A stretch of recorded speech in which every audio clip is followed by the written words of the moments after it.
Thank you very much. Well, now for something completely different, as they say. Earlier on this morning, you heard a commercial by Professor Gross, commercial for quantum mechanics. I think he must have, at some point in his career, done some selling of encyclopedias or used cars. But anyway, towards the end, he admitted that there were some things which were not yet very well understood. And I think what I'm about to say may help to fill in these gaps. No, is that? Yes. Okay. You'll notice incidentally that of this great list of things which quantum theory could do very well, biology wasn't one of them. And in fact, there are problems with biology. Around about 1990, I had a paper in the journal Foundations of Physics, which called Limitations to the Universality of Quantum Mechanics. And nobody has yet said there's anything wrong with the arguments. But my premise anyway is that physics is based on mathematical descriptions, and these are themselves limited. One problem is that the usual approach involves some equation for time variation, and that implies that you take a snapshot of the system at some very precise time, and you then use some mathematics to follow it forwards. Well, on the other hand, if there are these fluctuations, which are in fact infinite and have to be fiddled away, then taking a snapshot is meaningless. And in fact has led to a series of problems. So there's an alternative point of view I'm going to talk about, which perhaps one should associate mainly with the ideas of John Wheeler, which I'll talk about in a moment. But the approach I've taken has been influenced by collaborator Alexa Yardley, who's written up something called circular theory, and I've been largely putting this into more rigorous form. But first of all, well, the question anyway is whether we should ground physics on mathematics, which is the usual assumption in physics, or something which one might call creative observation, which I'll come to in a moment. It was Wheeler who introduced the idea of creative observation. Now, let me just say what problems the mathematical path has run into. Let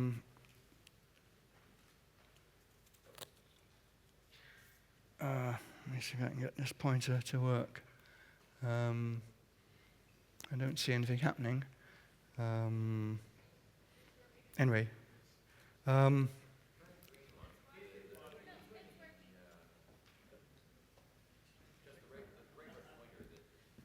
Oh, okay, right. Oh, right.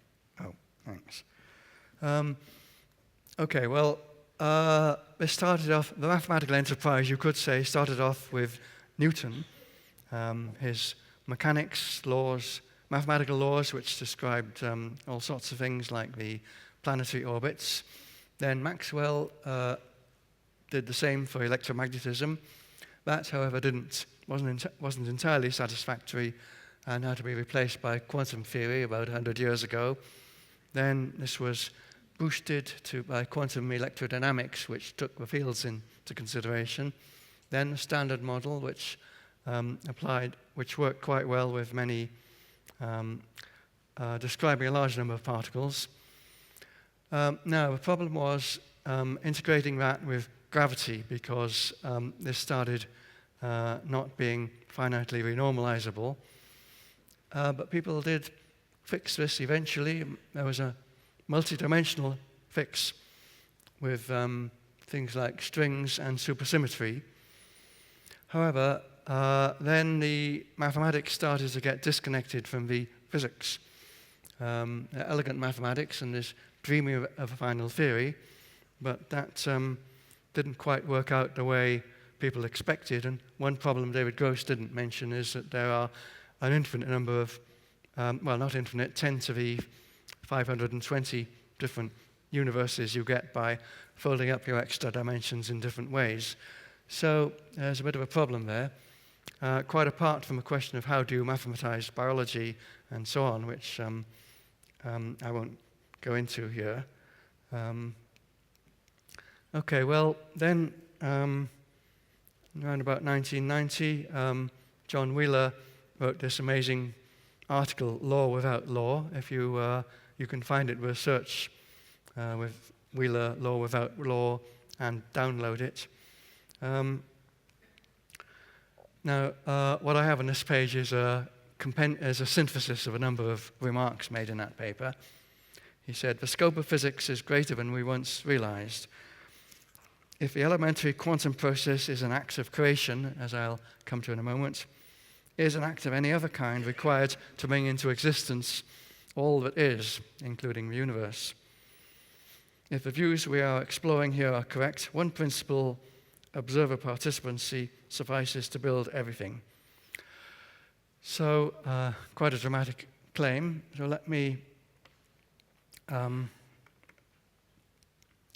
say what his idea was. Well, it was based on quantum observation. The theory of observation is part of quantum mechanics, and says we, to every observation, there's a certain observable, and we collapse the wave function into an eigenstate of that observable. So this is a kind of intervention in the world when we observe it. And it's something that can't be reduced to passive observation roughly because different kinds of observations do different kinds of things to a system. And so a classic example is if you have a beam of particles and you have a detector which observes where that particle is, then suddenly the beam collapses it into a point. Whereas if instead you do some another observation like an interference experiment, that cannot be explained as a point particle but only as a wave.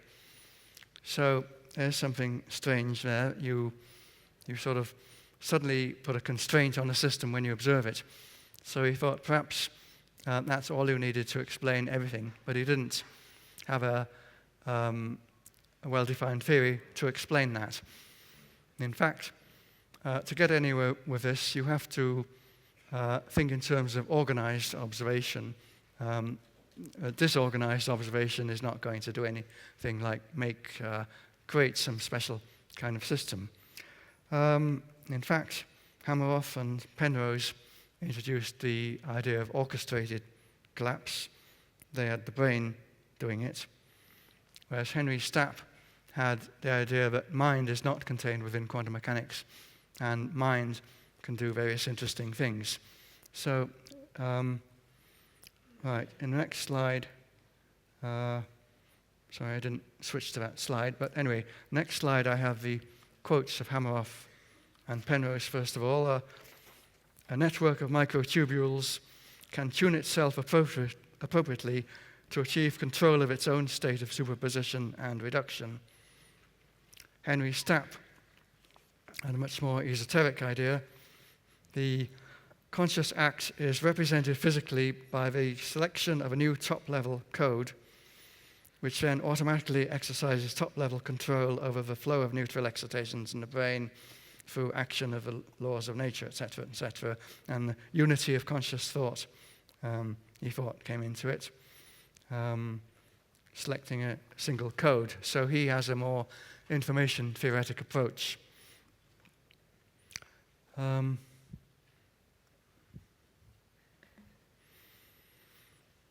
I think this needs to be extended a little further, but let me go through the sequence, as it were. Traditional quantum mechanical observation deals with an isolated measurement and specified measurement or instrument. Now we have technical devices which exert more control on nature, and they're using an organized set of measurements, and they are interactive. So any kind of gadget we have which like a a robot controlling something that's making a lot of observations, is using these measurements in an organized sort of way. But those are not natural phenomena. So I turn now to biology and talk about biological systems which do things like being adaptive. Also, what's very important, biological systems can aggregate together and join in activity. This aggregation is very important in the theory I'm talking about. They may also use of representations and use information. Okay, now this is at the moment a qualitative theory. I'll later on be describing two more rigorous things we've done, though not applied to this specific theory, but I'm going to introduce a kind of metaphor, which interestingly enough links to string theory. And this metaphor, oh hang on, that's not, let me just have a look.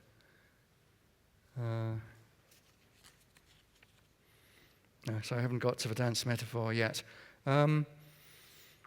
Okay, I talked about systems self-organizing themselves to do things, and I realized when I produced this title, slide title, Organization Through Activity, that it was very similar to Prigoghine's order through fluctuations. Prigogine noted that when you get far from equilibrium, or in a fluctuation, you tended to get interesting kinds of organization. And biological systems are doing the same kind of thing. They organize themselves through doing things.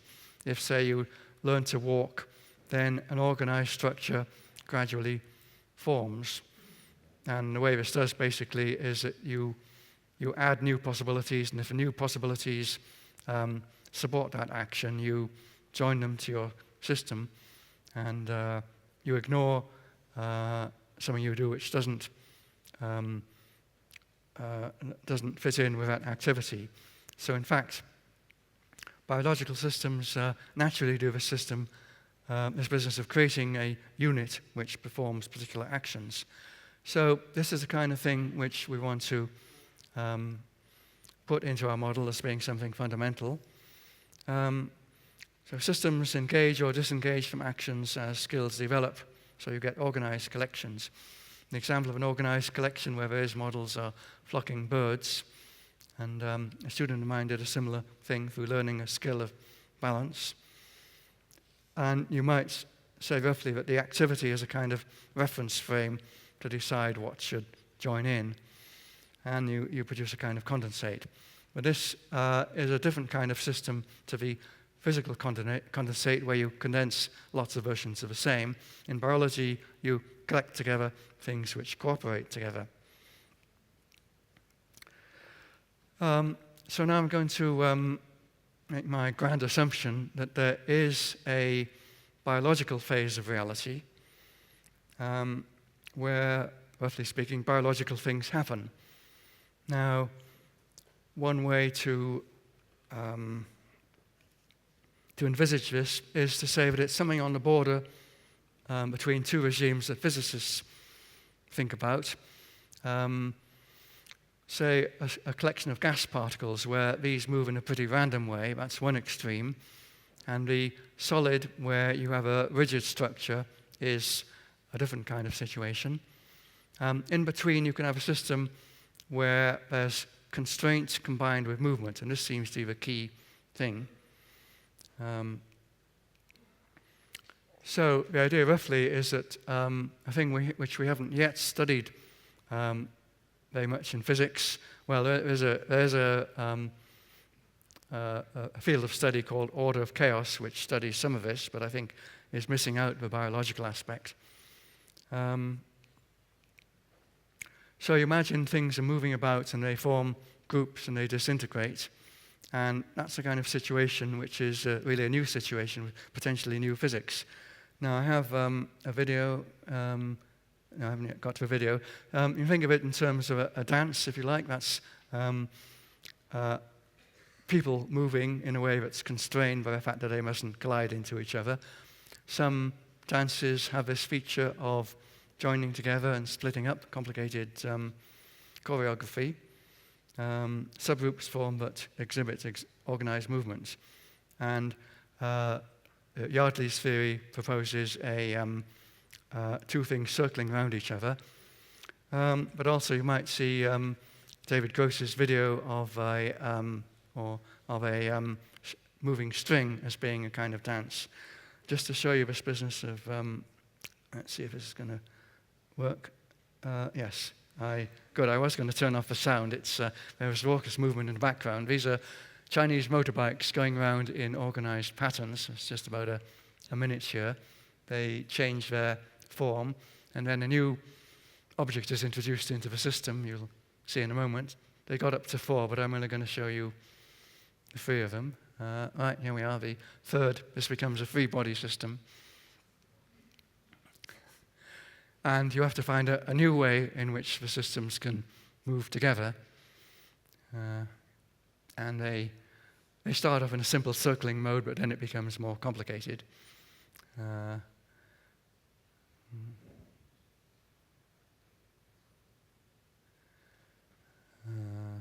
Right there. It said I introduced the odd jump in editing. So here there's a more complicated regime. So, right, I'll go on to the next slide. Well,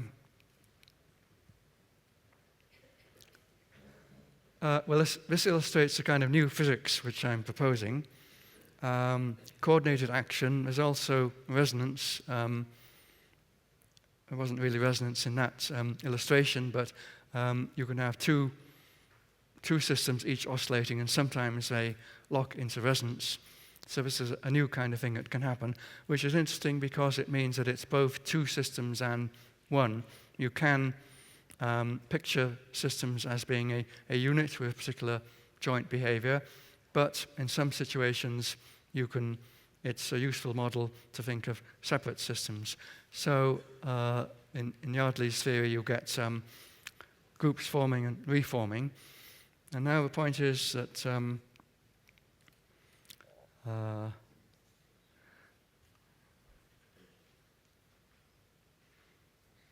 this kind of thing can evolve. It will evolve if some systems have survived better than others or have greater value than others.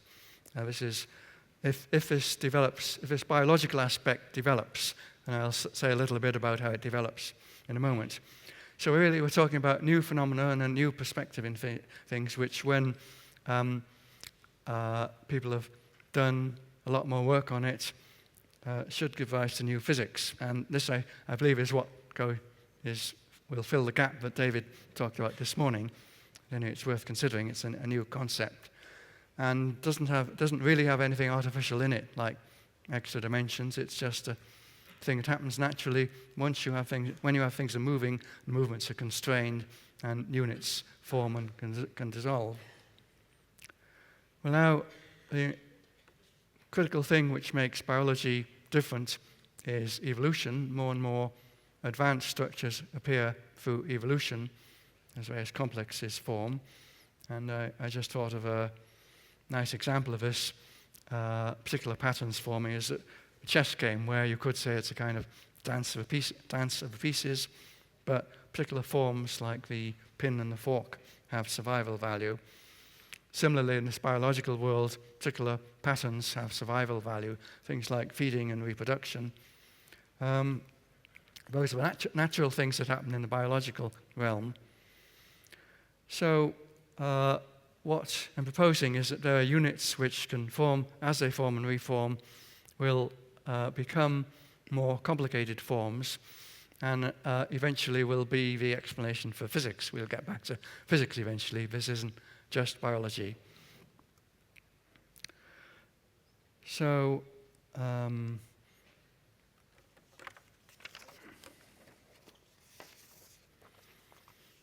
now we usually think of life as being something with a lot of complicated apparatus, DNA, molecules with specific properties and so on. What I'm proposing is that this, at some level beyond the standards model, say, we have something similar happen, a subtle biosphere. So this raises the question of what is actually needed to get biology underway. And it's, in a way, it's like something lighting a fire. If biology can get going, then you can get these more and more complicated forms. And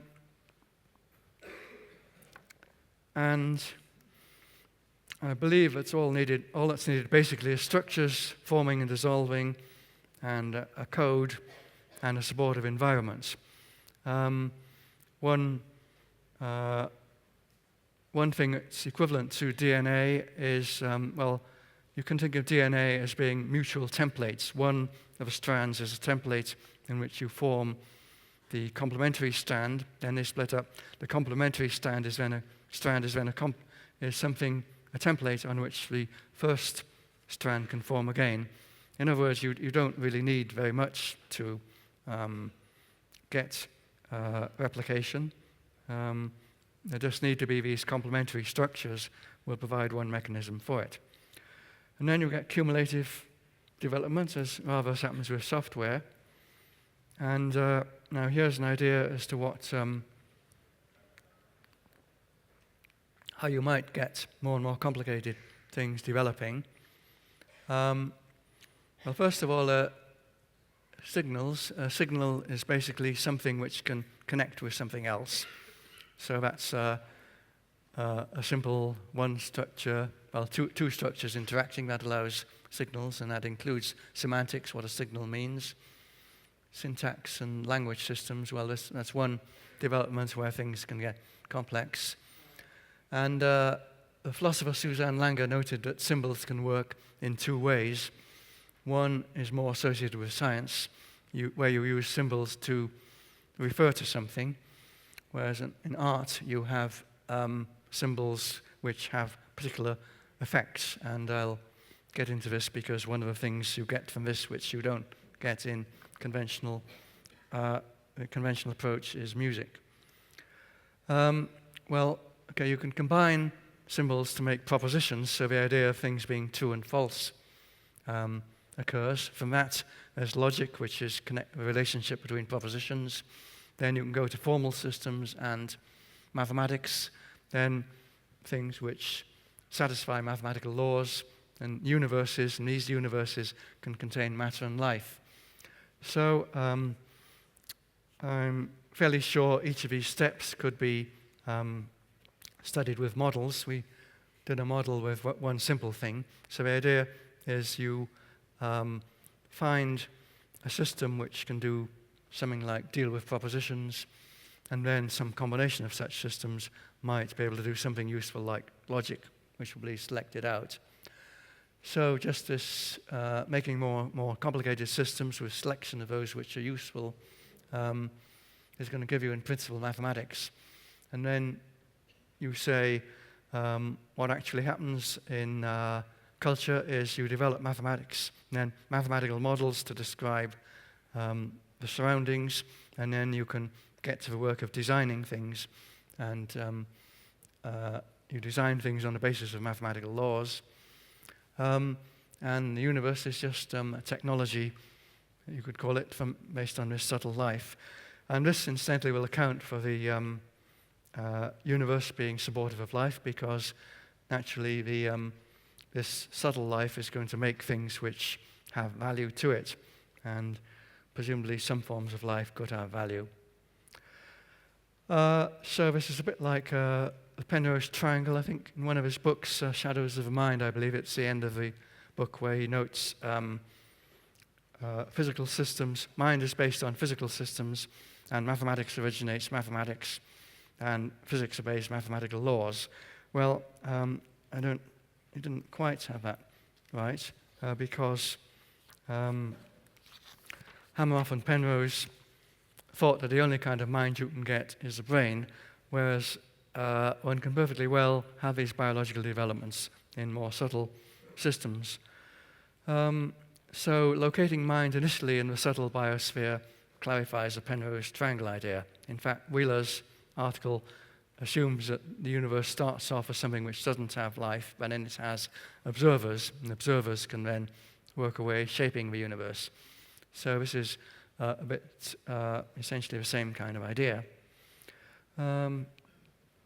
Okay, so I say this is the real M theory and may help to take us beyond where we are now. And now a little bit of controversy before I close. Well, I won't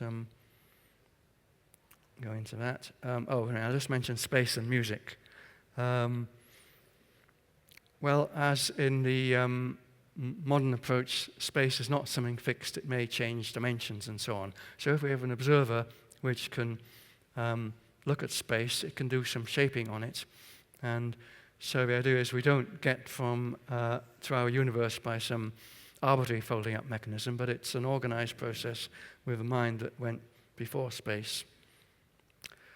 Music, well, let me simply say that there are various things which I believe cannot properly be explained in terms of regular theory. I did a collaboration with a musicologist, Tethys Carpenter. You can find our paper on our web pages if you follow the publications list.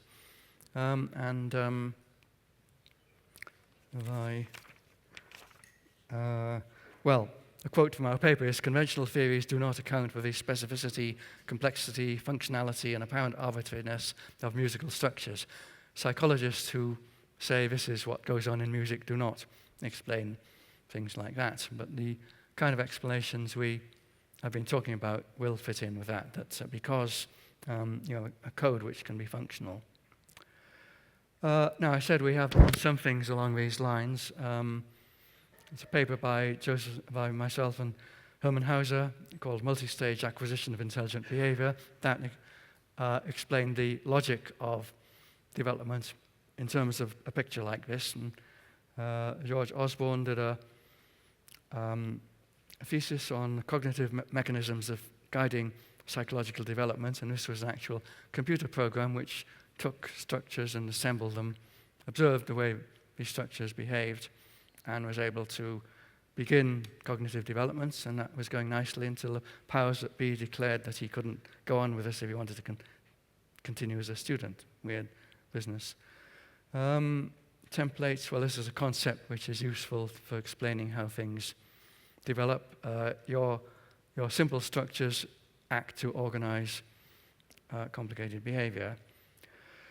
So I think this is the real M theory. Now I'm getting on to the more controversial bit.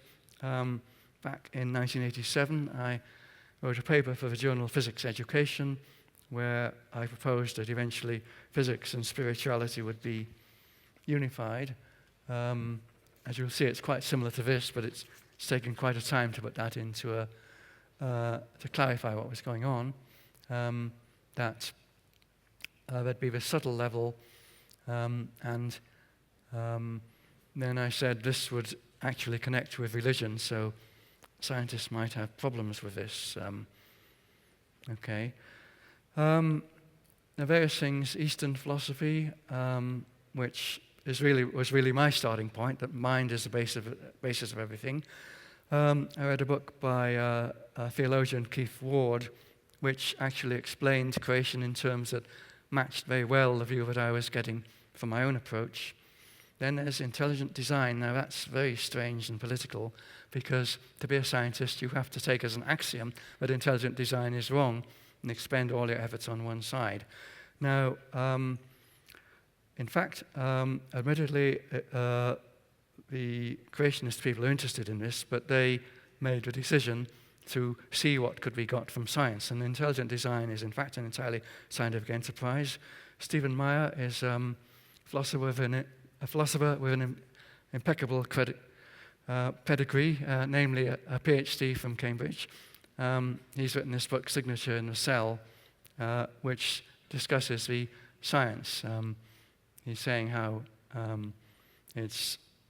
cells have a remarkably complicated structure, and it's hard to see how these could be produced. Whereas on my picture, the subtle level is able to experiment with designs and get better and better ones. It's not constrained by the universe. Now I see that my time is almost done, which is good, because this last slide is the end.